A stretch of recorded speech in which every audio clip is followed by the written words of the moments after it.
مقام أمير المؤمنين وتكلم نيابة عن قومه، نيابة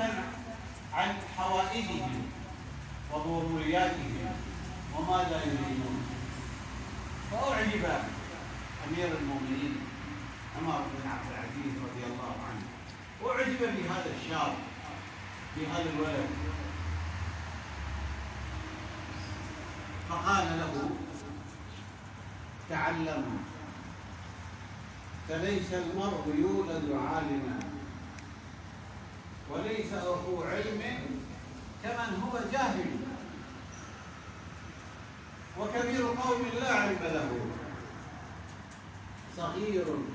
إذا التفت عليه المحافل، وكبير قوم لا علم له،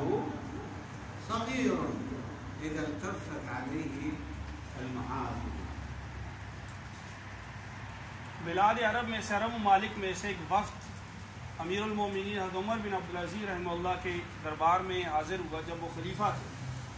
और उस वफ्द ने ये तय किया कि होना तो ये चाहिए था किसी बुज़ुर्ग को अपना मुतकल्लिम बनाते और वो गुफ्तगू करता।